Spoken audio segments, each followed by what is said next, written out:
इस हिस्से में आप सुनेंगे आले फिरौन पर पै दर पै अज़ाब और उनकी वादा शिकनियां, बनी इसराइल को हिजरत का हुक्म, फिरौन का लश्कर समेत ताक़ुब, समंदर का हुक्म इलाही से रास्ता देना, मोमिनों की नजात और फिरौनियों की गरकाबी, नाशे फिरौन का रहती दुनिया के लिए इबरत बनना, सैयदना मूसा अलैहिस्सलाम से अल्लाह ताला की बातचीत और सैयदना मूसा अलैहिस्सलाम की दीदार इलाही की ख्वाहिश, बनी इसराइल का बछड़े की पूजा करना और सैयदना मूसा अलैहिस्सलाम का इजहार अफसोस और कौम को सरजनिश, सामिरी के बछड़े को नजर आतिश करना, बछड़े के पुजारियों के लिए वईद इलाही और बाहम कत्ल की सजा, बनी इसराइल का तौरात पर अमल पैरा होने से एराज और कोहे तूर का उन पर बुलंद होना। तो आइए सुनते हैं। इसके बाद मेंढक वाला मौजज़ा शुरू हुआ। मिस्रियों को मेंढक ही मेंढक नजर आने लगे, लेकिन बनी इसराइल के घरों में कुछ भी न था। मिस्री अपना कोई बर्तन खोलता तो उसमें मेंढक नजर आता, कोई अपने बिस्तर पर आता तो उस पर मेंढक होता, खाना खाने के लिए बैठता और लुकमा मुंह में रखता तो वो मेंढक बन जाता। अल्लाह ताला ने उन लोगों को अजीब तरह से आजमाइश में मुब्तला किया। इसके अलावा खून का मौजज़ा, ये 5वां मौजज़ा था। इसके सामने फिरौन बेबस हो गया, उनका पानी खून में तब्दील होने लगा। कोई मिस्री दरियाए नील से चुल्लू में पानी लेता तो वो पानी खून बन जाता, लेकिन कोई इसराइली पानी लेता तो वो पानी ही रहता। मिस्री किसी कुएं से पानी निकालते तो वो खून बन जाता, उसी कुएं से इसराइली पानी लेते तो पानी ही रहता। अल्लाह ताला ने उनसे पानी को रोक लिया। फिर मिस्री पानी हासिल करने के लिए बनी इसराइल के पास आने लगे। वो उनसे पानी मांगते, जब बनी इसराइल उनके लिए पानी डालते तो वो फौरन खून में तब्दील हो जाता। उसी पानी को बनी इसराइल पीते तो पानी ही रहता। सब लोगों ने ये मौजज़ात अपनी आंखों से देख लिए, लेकिन फिर भी मूसा अलैहिस्सलाम पर ईमान न लाए और गुरूर और तकब्बुर पर अड़े रहे, जैसा कि अल्लाह ताला सूरतुल आराफ आयत 133 में फरमाते हैं। सो वो तकब्बुर करते रहे और वो लोग थे ही जराइम पेशा। 9 अदद मौजज़ात देख लेने के बाद भी वो ईमान न लाए, हक को झुटलाते ही रहे। सबसे सख्त तरीन अजाब खून का अजाब था। मामला जब यहाँ तक पहुँचा तो सब जमा होकर मूसा अलैहिस्सलाम के पास आए और यूं गोया हुए, कहने लगे, ऐ मूसा, हमारे लिए अपने रब से उस बात की दुआ कर दीजिए जिसका उसने आपसे अहद कर रखा है। अगर आप इस अजाब को हमसे हटा दें तो हम जरूर आप पर ईमान ले आएंगे और हम बनी इसराइल को भी रिहा करके आपके हमराह कर देंगे। फिर जब उनसे उस अजाब को एक खास वक्त तक के लिए, जिस तक बहरहाल उनको पहुंचना था, हटा देते तो वो फौरन ही अहद शिकनी करने लगते। आखिरकार मूसा अलैहिस्सलाम को अल्लाह का हुक्म हुआ कि रातों रात तू मेरे बंदों को लेकर निकल जा। चुनाचे सब बनी इसराइल रात की तारीकी में निकले। वो दरवाजों पर कोई खास निशान छोड़कर चलने लगे। रात की तारीकी में निकलने का हुक्म इसलिए दिया गया ताकि फिरौन उनके बारे में कोई फैसला न कर सके। उन्होंने सुबह होने का इंतजार न किया। उनकी तादाद 6 लाख के करीब थी। ये सब लोग अपने माल मवेशी और जरूरी सामान साथ लेकर चले। फिलिस्तीन की तरफ 6 लाख अफराद की ये अजीम हिजरत थी। फिरौन को सुबह सवेरे पता चला तो सोच में डूब गया कि अब हमारी खिदमत कौन करेगा, हमारी गुलामी कौन करेगा। उसकी हालत पागलों जैसी हो गई। आखिर उसने बनी इसराइल के ताक़ुब का हुक्म दिया। अल्लाह ताला इस मौके पर सूरत शुअरा आयत 57 ता 60 में फरमाते हैं, आखिरकार हमने उन्हें बागात से और चश्मों से और खजानों से और अच्छे अच्छे मकामात से निकाल बाहर किया। इसी तरह हुआ और हमने उन तमाम चीजों का वारिस बनी इसराइल को बना दिया। बस फिरौन के लोग सूरज निकलते ही उनके ताक़ुब में निकले, यानी फिरौन तुलुए आफ्ताब के वक्त ही उनके ताक़ुब में लश्करों की तैयारी के साथ निकल खड़ा हुआ। मूसा अलैहिस्सलाम बनी इसराइल को लिए बहरे अहमर के एक किनारे पहुंचे। बहरे कुलजुम बहरे अहमर ही का एक किनारा है। उन्होंने पीछे मुड़कर देखा। क्या देखते हैं कि फिरौन अपने लाव लश्कर के साथ भागा आ रहा है। बनी इसराइल घबरा गए कि अब क्या होगा। सामने ठाठे मारता समुंदर और पीछे फिरौन और उसका लश्कर। अल्लाह ताला इस मौके पर सूरत शुअरा आयत 63 में फरमाते हैं, हमने मूसा की तरफ वही भेजी कि दरिया पर अपना असा मारो। बस उसी वक्त दरिया फट गया और पानी का हर एक हिस्सा बड़े पहाड़ की तरह खड़ा हो गया। समुंदर लाठी लगने से ऐसा फटा कि पानी के 2 बड़े बड़े पहाड़ बन गए, यानी समुंदर के अंदर खुश्क रास्ते बन गए और अतराफ में पानी के पहाड़ खड़े हो गए। अल्लाह ताला ने भी फरमा दिया, सूरत ताहा आयत 77 में है कि तू रातों रात मेरे बंदों को ले चल और उनके लिए समंदर में खुश्क रास्ता बना ले, फिर न तुझे किसी के आ पकड़ने का खतरा होगा न डर। ये सब के सब इन रास्तों से पार चले गए। अब जो ही फिरौन वहाँ पहुँचा, पहले तो डरा, सहमा कि ये क्या हुआ। وہ بھی اور اس کے سب ساتھی بھی اس سوچ میں ہیں کہ کیا کریں، خوف زدہ تھے۔ ایسے میں فرعون کو خیال آیا کہ اگر موسیٰ اور بنی اسرائیل یہاں سے صحیح سلامت گزر گئے ہیں تو ہم کیوں نہیں گزر سکتے۔ اس کے ساتھ ہی اس نے اپنے گھوڑے کو سمندر میں داخل کر دیا، اس کے پیچھے اس کے سب ساتھی بھی داخل ہو گئے۔ ادھر بنی اسرائیل کا آخری آدمی سمندر سے نکل رہا تھا، دوسری طرف فرعون کا آخری آدمی سمندر میں داخل ہو رہا تھا۔ اللہ تعالیٰ سورہ طٰہٰ میں فرماتے ہیں، فرعون نے اپنے لشکروں سمیت ان کا تعاقب کیا، پھر تو سمندر ان سب پر چھا گیا جیسا کہ چھا جانے والا تھا۔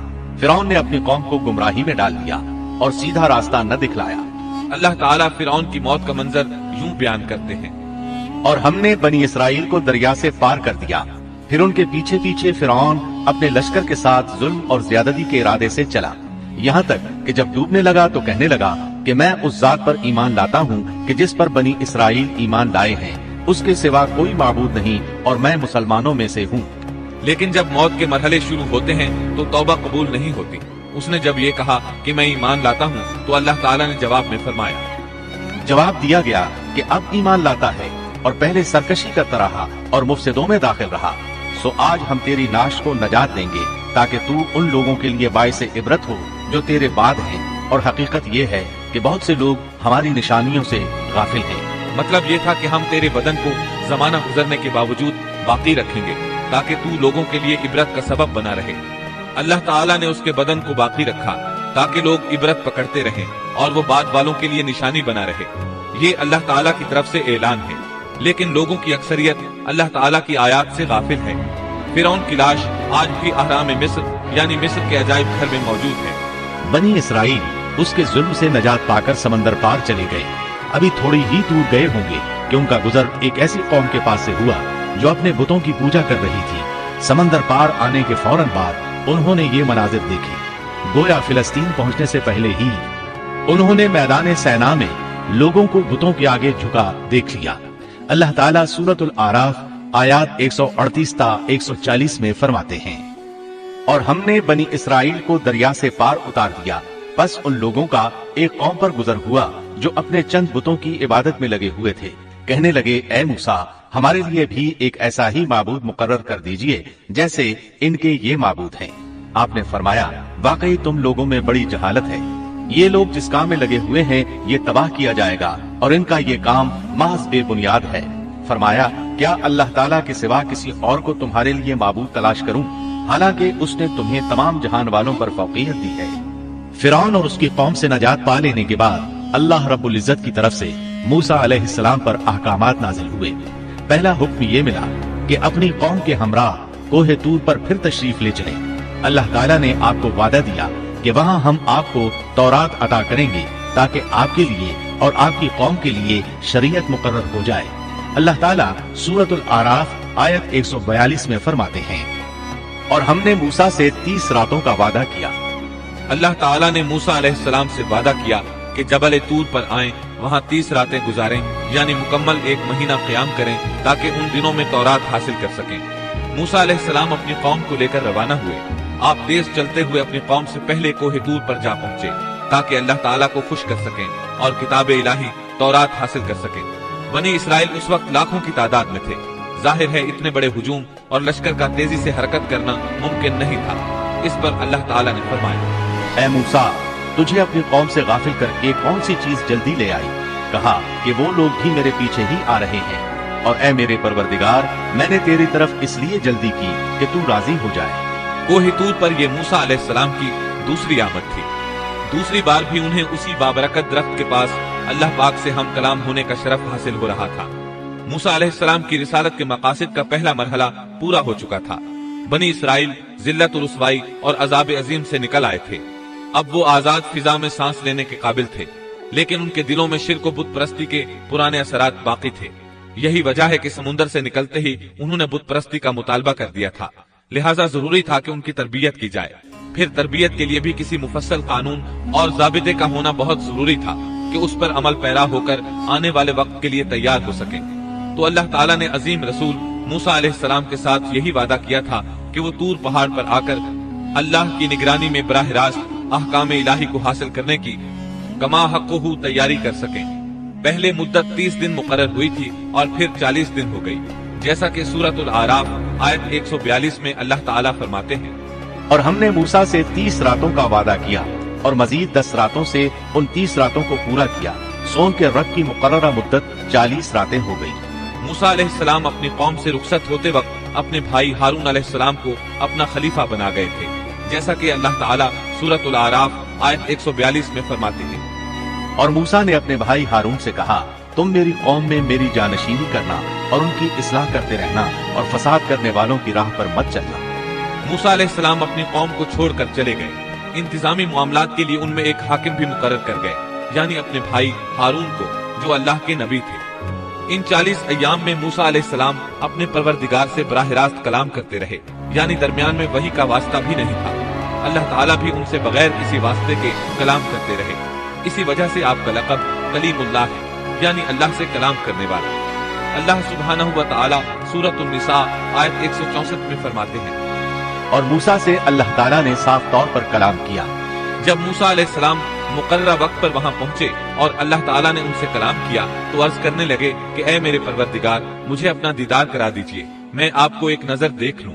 ارشاد ہوا، تم مجھے ہرگز نہیں دیکھ سکتے، کیونکہ دنیاوی آنکھ میں اتنی طاقت و ہمت نہیں کہ وہ باری تعالیٰ کو دیکھ سکے، جیسا کہ سورۃ الانعام آیت 103 میں ارشاد ربانی ہے، اس کا تو کسی کی نگاہ بھی احاطہ نہیں کر سکتی، اور وہ سب نگاہوں کو محیط ہو جاتا ہے، اور وہی بڑا باریک بین اور باخبر ہے۔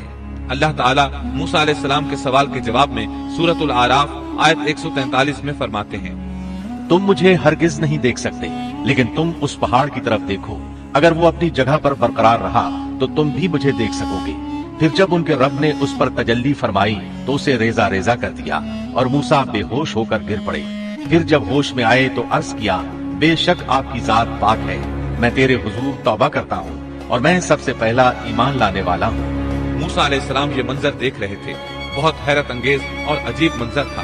مضبوط پہاڑ حرکت میں آیا اور ریزہ ریزہ ہو گیا، چنانچہ آپ ہوش و حواس قائم نہ رکھ سکے اور بے ہوش ہو گئے۔ ہوش میں آئے تو فوراً اپنے سوال پر شرمندہ ہوئے، غلطی کا اعتراف کرتے ہوئے معافی کے طالب ہوئے۔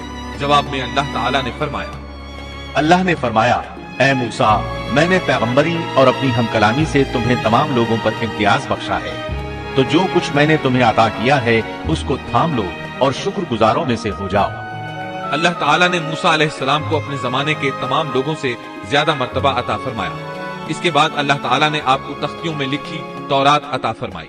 اللہ تعالیٰ سورۃ الاعراف آیت 145 میں فرماتے ہیں، اور ہم نے چند تختیوں پر ہر قسم کی نصیحت اور ہر چیز کی تفصیل ان کو لکھ کر دی، تم ان کو قوت کے ساتھ پکڑ لو اور اپنی قوم کو حکم کرو کہ ان کے اچھے اچھے احکام پر عمل کریں، ان قریب میں تم لوگوں کو ان فاسقوں کا گھر دکھلاؤں گا۔ موسیٰ علیہ السلام نے 40 دنوں میں تورات کے اندر لکھے ہوئے اللہ کے احکامات اخذ کر لیے۔ ادھر موسیٰ علیہ السلام کا ان کی قوم انتظار کر رہی تھی۔ اس دوران وہ ایک آزمائش میں مبتلا ہو گئے۔ اللہ تعالیٰ سورہ طٰہٰ آیت 85 میں فرماتے ہیں، فرمایا، ہم نے تیری قوم کو تیرے پیچھے آزمائش میں ڈال دیا اور انہیں سامری نے بہکا دیا۔ موسیٰ علیہ السلام کی غیر حاضری میں وہ ایک شخص کی پیروی کرتے ہوئے گمراہ ہو گئے، اور ان کی گمراہی کا سبب بننے والا شخص سامری تھا۔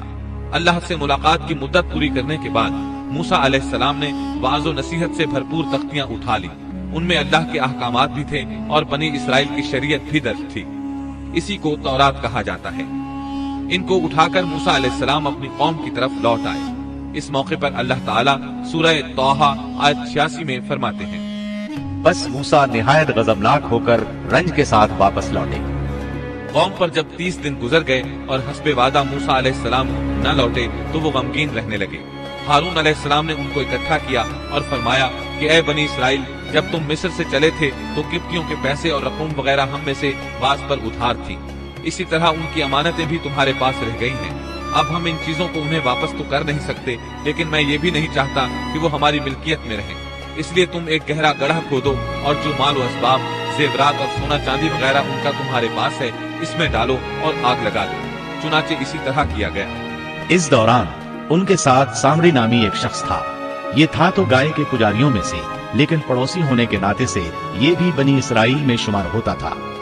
اس نے جبریل علیہ السلام کے گھوڑے کو گزرتے ہوئے دیکھا اور اس کے قدموں کے نیچے سے مٹی اٹھا لی تھی۔ ہارون علیہ السلام نے اس سے کہا کہ تو اسے پھینک دے۔ یہ کہنے لگا، یہ تو وہ چیز ہے जिसने तुम्हें दरिया पार करवाया है, मैं इसे इस शर्त पर डालने के लिए तैयार हूँ कि आप अल्लाह से दुआ करें कि इससे वो बन जाए जो मैं चाहता हूँ। हारून अलैहिस्सलाम ने दुआ की तो कुदरत इलाही से उस गड्ढे में जो था वो ऐसे बछड़े की सूरत इख्तियार कर गया जो अंदर से खोखला था। उसमें रूह नहीं थी, लेकिन जब हवा उसके पीछे से दाखिल होकर मुंह से निकलती तो एक आवाज पैदा हो जाती थी।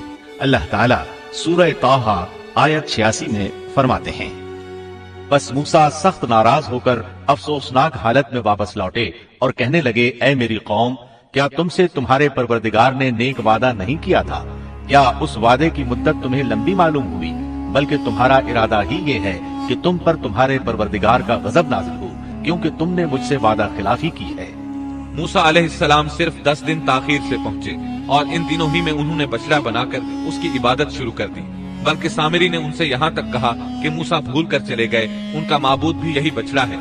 जब वो आएंगे तो वो खुद भी इसी की इबादत करेंगे और हमारे साथ मिल जाएंगे। इस तरह उनमें से अक्सर ने बछड़े की पूजा शुरू कर दी। बस चंद अफराद इससे बाज रहे। उन्होंने सोचा इंतजार कर लेते हैं। वो 30 दिन का वादा करके गए थे, कुछ जायद दिन लग गए तो इसकी कोई खास वजह होगी। क्योंकि अल्लाह का नबी वादा खिलाफी नहीं करता, यकीनन कोई खास वजह है और मुमकिन है सामिरी भी हक पर हो।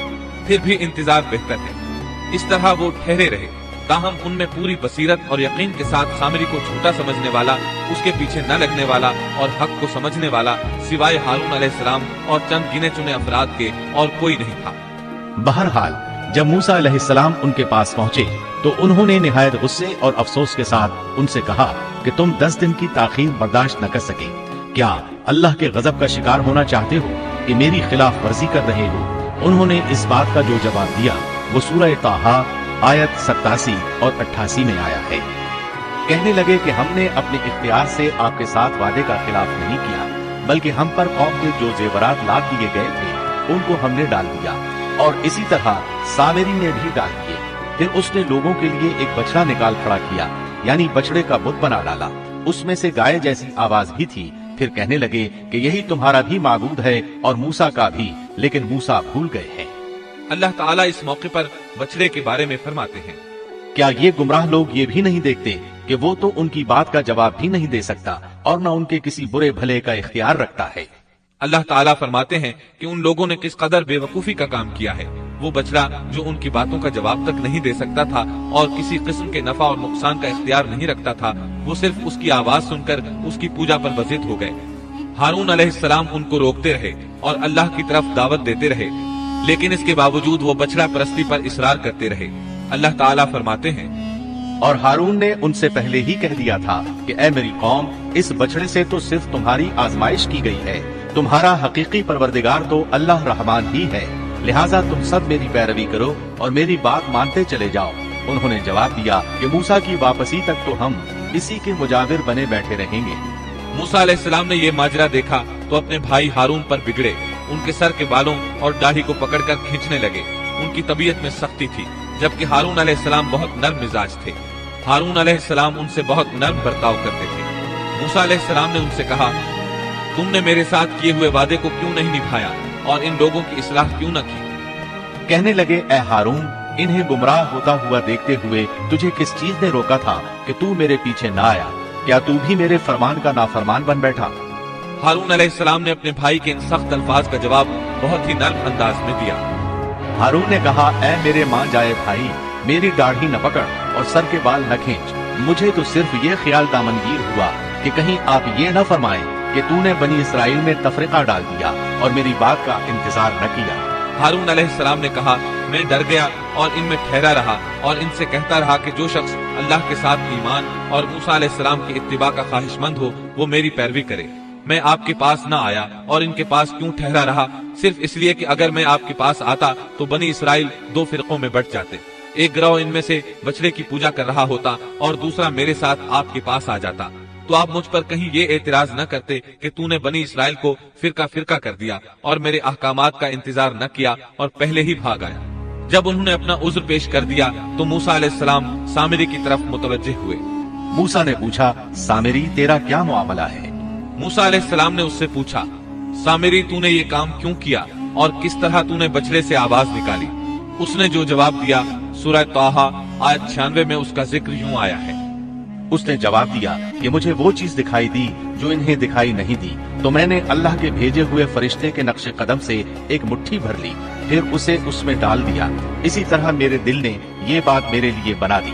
मतलब ये कि सामिरी कहने लगा, मैंने जिब्रील अलैहिस्सलाम को देखा जिनको दूसरे लोग न देख सके, तो मैंने जिब्रील के घोड़े पर नजर रखी, जहाँ उसका कदम पड़ा था वहाँ से मैंने मिट्टी की एक मुट्ठी भर ली। जब मैंने इसको बछड़े पर फेंका तो उसमें से आवाज बरामद होने लगी जो इनके फितने का बायस बन गई। उनके दिलों में कुफ्र था, अपने मुंह से ईमान का इजहार करते थे, लेकिन हकीकत में कुफ्र उनके दिलों में था और आज के दौर में भी यहूदियों की यही हालत है। इसके बाद सामिरी के लिए अहकामात जारी हुए। सूरह ताहा आयत 97 में इरशाद बारी ताला है, मूसा ने कहा, अच्छा जा, दुनिया की जिंदगी में तेरी यही सजा है कि तू कहता रहे कि मुझे न छूना, और एक और भी वादा तेरे साथ है जो तुझसे हरगिज न टलेगा, और अब तू अपने उस माबूद को भी देख लेना जिसका तू एतिकाफ किए हुए था कि हम उसे जलाकर उसकी राख को कैसे दरिया में बिखेर देते हैं।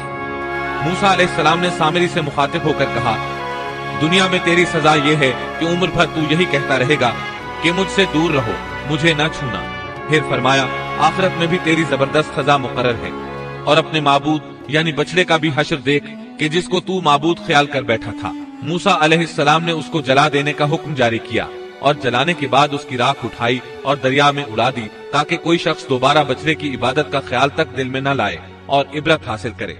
इसके बाद मूसा अलैहिस्सलाम ने फरमाया, असल बात यही है कि तुम सबका माबूद बरहक सिर्फ अल्लाह ही है, उसके सिवा कोई इबादत के लायक नहीं, उसका इल्म तमाम चीजों पर हावी है। फिर मूसा अलैहिस्सलाम ने अल्लाह से दुआ की। मूसा ने कहा कि ऐ मेरे रब, मेरी खता मुआफ फरमा और मेरे भाई की भी, और हम दोनों को अपनी रहमत में दाखिल फरमा, और तू सब रहम करने वालों से ज्यादा रहम करने वाला है। इसके बाद अल्लाह ताला ने बछड़े के पुजारियों के बारे में अहकामात नाजिल फरमाए। उनका जिक्र सूरतुल आराफ आयत 152 में है। जिन लोगों ने बछड़े को माबूद बनाया उन पर बहुत जल्द उनके रब का गजब नाजिल होगा और दुनिया की जिंदगी में जिल्लत नसीब होगी, और हम इफ्तरा पर्दाजों को ऐसी ही सजा दिया करते हैं। चुनाचे उसी वक्त उन पर गजब नाजिल हुआ और वो क़यामत तक गजब और जिल्लत का शिकार हो गए और जिल्लत उनका मुकद्दर बन गई। यहूदियों को दुनिया में कौन सी जिल्लत पहुंची कि जब बछड़े का खात्मा किया गया और उन्होंने अपने माबूद का जलाया जाना और उसकी राह का उड़ाया जाना देख लिया, तो वो समझ गए कि वो गलती पर थे। चुनाचे वो शर्मिंदा होकर मूसा अलैहिस्सलाम की खिदमत में हाजिर हो गए, अपनी गलती का इतराफ कर लिया और तौबा की ख्वाहिश जाहिर की। तब उस वक्त तौबा का अजीब व गरीब मामला पेश आया। हुक्म हुआ, अल्लाह ताला सूरतुल बकरा आयत 54 में फरमाते हैं, और जब मूसा ने अपनी कौम से कहा, ऐ मेरी कौम, बछड़े को माबूद बनाकर तुमने अपनी जानों पर जुल्म किया है, अब तुम अपने पैदा करने वाले की तरफ रुजू करो, खुद को आपस में कत्ल करो, अल्लाह के नजदीक इसी में तुम्हारी बेहतरी है। चुनाचे उसने तुम्हारी तौबा कबूल कर ली, वो तौबा कबूल करने वाला रहम करने वाला है। मतलब ये कि अगर तुम चाहते हो इस गुनाह पर क़यामत के दिन पकड़े ना जाओ तो खुद को कत्ल करो। यहाँ ये बात वाज़े रहे कि इस कत्ल से मुराद खुदकुशी नहीं है, बल्कि शिर्क न करने वालों को हुक्म दिया गया कि वो शिर्क करने वालों को कत्ल कर दें। तो उन्होंने तलवारों और खंजरों के साथ गाय के पुजारियों को कत्ल कर दिया। सैयदना अली रजी अल्लाह अन्हु फरमाते हैं कि मकतूलीन की तादाद 70 थी। जब 70 आदमी कत्ल हो गए तो मूसा और हारून अलैहिस्सलाम ने आजिजी और इंकिसारी के साथ बारगाह इलाही में बख्शिश की दुआ की। अल्लाह ताला ने अपने बरगुज़ीदा बंदों की दुआ कबूल फरमाई और मकतूलीन को मुआफ फरमा दिया और बाकी मांदा लोगों को भी बख्शिश से नवाजा। हकीकत में ये सजा अगरचे सख्त थी और भाई का भाई को कत्ल करना ऐसा है जैसे अपने आप को कत्ल करना, लेकिन ये सजा उनकी जिद्दी, हठ धर्म और सरकश तबीयत के लिए इंतहाई मुनासिब थी, ताकि वो बुराइयों से बचना सीखें और अपने गुनाहों का कफ्फारा अदा करें।